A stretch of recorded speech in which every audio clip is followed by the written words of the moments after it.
Hello everyone, I'm Philippa Oakley. I'm one half of Oakley Coach, and just thought I'd come on and introduce myself. I was reading a blog today that Rhiannon has recently written for our other business, which is Acorn Creative, and a little fun fact about that. Rhiannon's background is actually in events management and journalism. That's what her degree is in. And she's also a member of she's an associate member of the Chartered Institute of Marketing. So we run another business alongside my clinic, Acorn Health, and that business is called Acorn Creative. It's a marketing and PR consultancy. That's relevant just because I was reading this blog that she'd written, which was titled Dealing with Negative Reviews, a Masterclass in Customer Care. And she was talking about her marketing clients and the impact that negative reviews can have on their business and how to handle it. But as I was reading this blog for her and we were just discussing it, I realised that actually a lot of the content is relevant for us, not only as healthcare professionals, but also from a coaching perspective, because we will encounter negative reviews. That's almost inevitable with what we do. And it comes down to how we deal with it. So from a coaching perspective, one of the things that we need to look to do with these negative reviews is to try and find some common ground with them. And if you've ever been on a phone call and made a customer complaint yourself, you'll probably hear some of the language that it's recommended to use. So they often use reflective language, saying things like, I hear what you're saying, I understand, I would be frustrated if that was me as well.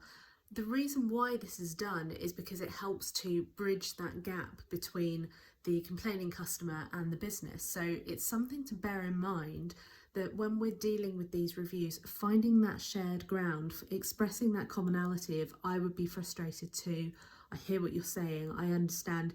This is all language that we can use quite safely to express to the patient, to the client, whoever you're dealing with, to express to them that you're in this with them as well. It's not saying that you're sorry, it's not expressing fault. That's an entirely different thing altogether. Whether you have made a mistake and you want to apologise and make it right is one thing. Whether it's somebody who's a little bit frustrated and is complaining just to get their frustration out, that happens as well. But it's something that we can use to deal with these clients quite safely. The next thing that we have to consider is the reasons behind why that complaint has happened. And was there a breakdown in communication? Was there an expectation that wasn't met? One of the most common words that's used in online complaints is disappointed. And that tells us everything that we really need to know, that the majority of these complaints are stemming from an expectation not being met. So they're disappointed, they had a higher expectation of what they were going to receive, what standard of service was going to be delivered, and that wasn't met. So they find themselves disappointed. So from a coaching perspective, from a team building, from a managing clients, managing patients, managing expectations perspective, it's really important to look at your processes, the way that you're dealing with the patient journey and how you're expressing this. Is it clear on your website what patients can expect from their first visit? Is it clear at reception?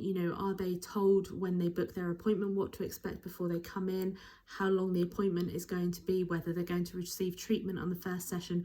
All of these things are elements that should probably be looked at before the patient even gets into your clinic, so that you can manage their expectations appropriately and hopefully avoid people leaving negative reviews in the first place.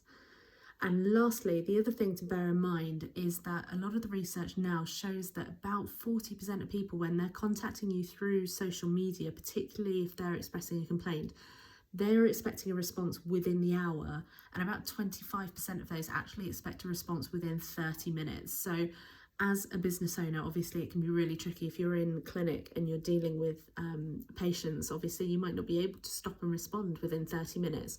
So discussing this with your team, whether you've got a practice manager or a senior receptionist or somebody who you could talk to and ask them to deal with these complaints on your behalf, have a structure, teach them, empower them to know how to respond to these complaints for you, how to respond to a negative review with class, with kindness, with consideration, with empathy. That can help alleviate some of the pressure on you as a business owner. And that's something that at the moment, where everybody's quite hectic post-COVID, that can be really, really useful to do. So is there somebody that you could empower within your team to deal with these reviews on your behalf? Because there is a structure, there is a simple way to deal with them and a way to turn a negative review into a positive experience. So that's why negative reviews, and why this blog from Rhiannon at Acorn Creative, why that kind of got me thinking about the negative reviews from a coaching perspective.